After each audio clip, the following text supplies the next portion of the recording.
Pemikiran Kalam Aliran Qadariyah. Mata kuliah Ilmu Kalam. Video kali ini dibuat untuk memenuhi tugas UAS, ujian akhir semester mata kuliah Ilmu Kalam dengan dosen pengampu Bapak Dr. Andres Haji Anas Aijudin, Sarjana Sosiologi.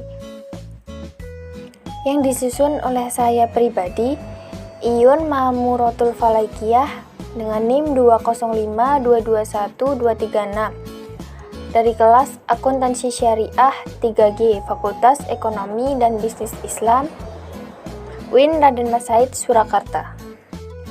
Pada bab aliran Qadariyah ini ada 3 topik pembahasan. Yang pertama adalah sejarah Qadariyah, yang kedua tokoh-tokoh Qadariyah, dan yang ketiga ada catatan kritis aliran Qadariyah. Sebelum langsung ke topik pembahasan, di sini saya akan memberikan pengantar materi tentang aliran Qadariyah. Qadariyah sendiri adalah sebuah ideologi di dalam akidah Islam yang muncul pada pertengahan abad pertama Hijriyah di Basrah, Irak. Secara etimologis, Qadariyah itu berasal dari bahasa Arab, yaitu qadar, yang artinya berkemampuan dan kekuatan. Dan dalam bahasa Inggris, Qadariyah diartikan sebagai free will and free act, yang artinya bahwa manusialah yang mewujudkan perbuatan-perbuatan dengan kemampuan dan tenaganya. Aliran Qadariyah ini berpendapat bahwa tiap-tiap orang lebih menekankan atas kebebasan dan kekuatan manusia dalam mewujudkan perbuatan-perbuatannya. Aliran ini memiliki keyakinan mengingkari takdir, yaitu bahwasanya perbuatan makhluk berada di luar kehendak Allah dan juga bukan ciptaan Allah. Dan selanjutnya langsung saja ke topik pembahasan aliran Qadariyah. Yang pertama, sejarah Qadariyah. Sejarah Qadariyah. Sejarah lahirnya aliran Qadariyah ini tidak dapat diketahui secara pasti dan masih merupakan sebuah perdebatan. Akan tetapi menurut Ahmad Amin, ada sebagian pakar teologi yang mengatakan bahwa Qadariyah pertama kali dimunculkan oleh Mahbad al-Jauhani dan Gilan ad-Dimashqi sekitar tahun 17 Hijriah atau 689 Masehi. Munculnya paham Qadariyah ini sebagai persoalan teologi, didasari oleh faktor internal dan eksternal. Secara internal sendiri, paham Qadariyah lahir sebagai reaksi dari paham Jabariyah yang telah berkembang pada masa dinasti Umayyah. Sedangkan untuk faktor eksternalnya adalah menyebabkan munculnya paham Qadariyah ini, yaitu pada waktu yang sama pada masa Bani Umayyah, kaum muslimin atau orang-orang Arab bercampur dan berinteraksi dengan berbagai macam pemikiran dan pendapat asing, sehingga tidak aneh jika hal itu mengarahkan mereka pada persoalan-persoalan yang sebelumnya tidak pernah terbetik di dalam hati mereka. Ibnu Taimiyah mengemukakan sejarah timbulnya paham Qadariyah ini muncul sebelum paham Jabariyah. Paham Qadariyah muncul pada periode terakhir sahabat, yaitu ketika timbul perdebatan tentang qadar atau ketetapan Tuhan. Terkait penolakan terhadap qadar ini, para ulama salaf dan para imam telah membantah tentang pendirian kaum Qadariyah, Jabariyah, dan bid'ah-bid'ah kedua golongan ini. Namun demikian, meski para pakar berbeda pendapat tentang sejarah kemunculan aliran Qadariyah, para ahli hampir sepakat bahwa Ma'bad al-Junani adalah orang yang pertama kali dari kalangan muslimin yang menyampaikan aliran Qadariyah ini. Yang selanjutnya, tokoh-tokoh Qadariyah.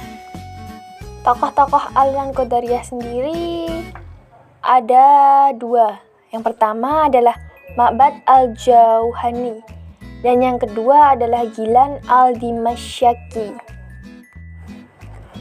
Ma'bad al-Jauhani.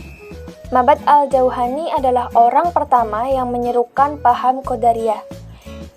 Beliau lahir di Basrah, kemudian berkunjung ke Damaskus dan Madinah.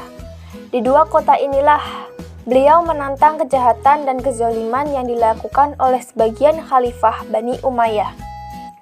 Adapun pendapatnya, yaitu ia mengatakan bahwa semua perbuatan manusia ditentukan oleh dirinya sendiri.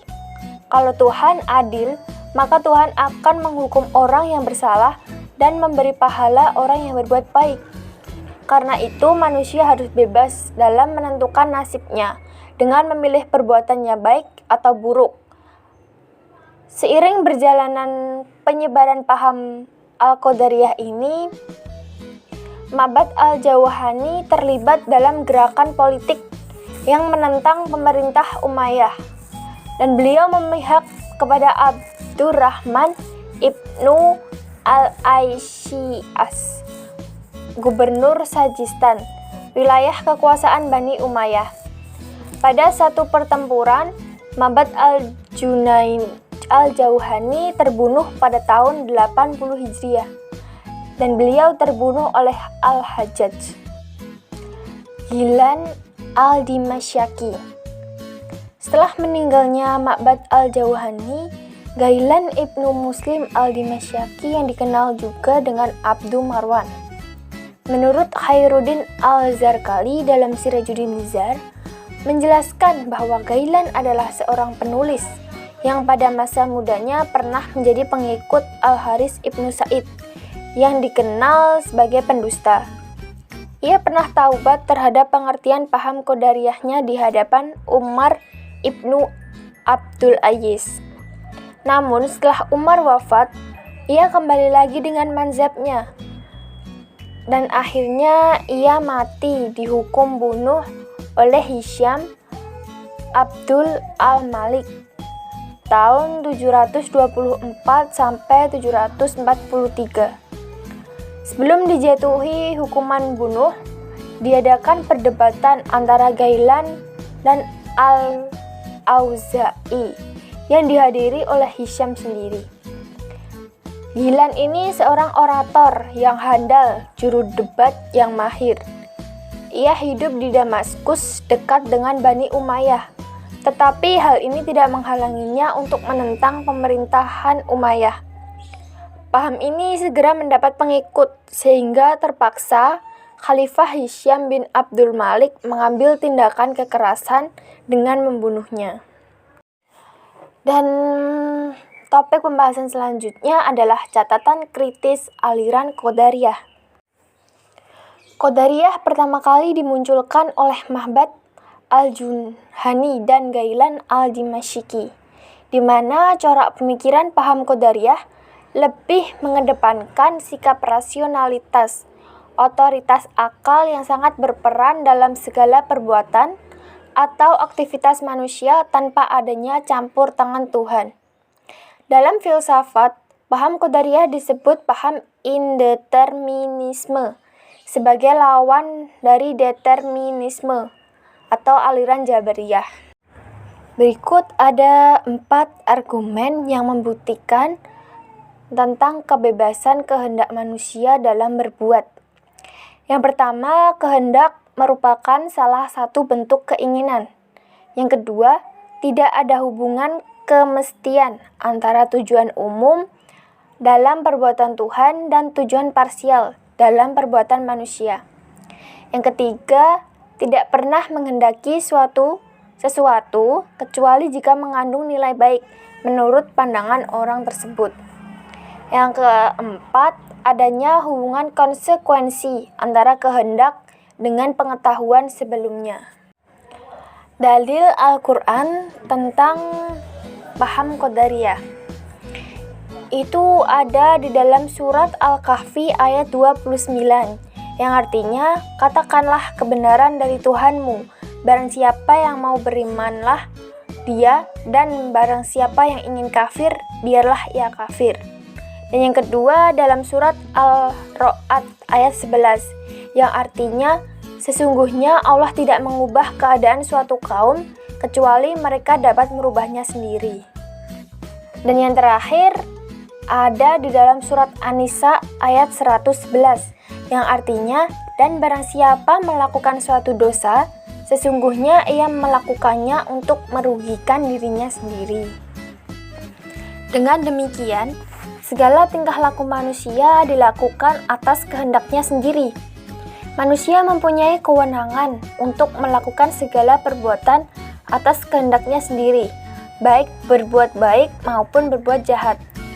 Oleh sebab itu, ia berhak mendapatkan pahala atas kebaikan yang dilakukannya dan juga berhak pula memperoleh hukuman atas kejahatan yang diperbuatnya.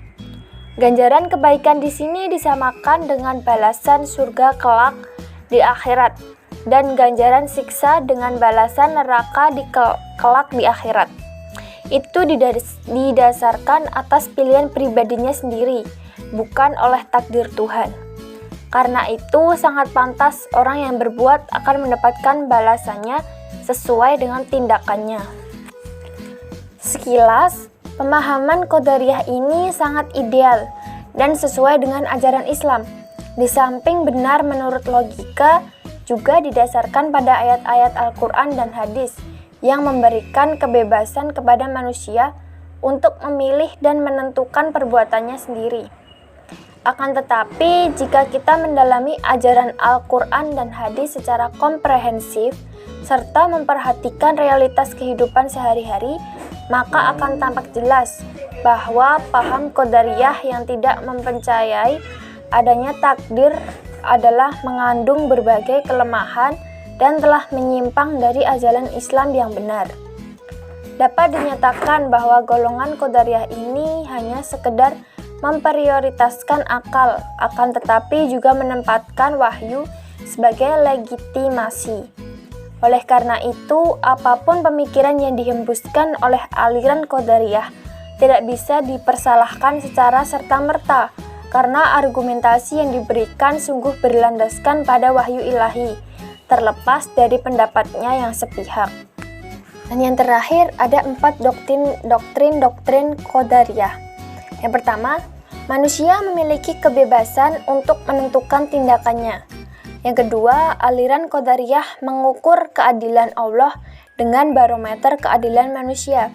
Yang ketiga, dalam memahami takdir, aliran Qadariyah terlalu liberal. Dan yang terakhir, paham ini tidak percaya jika ada takdir dari Allah.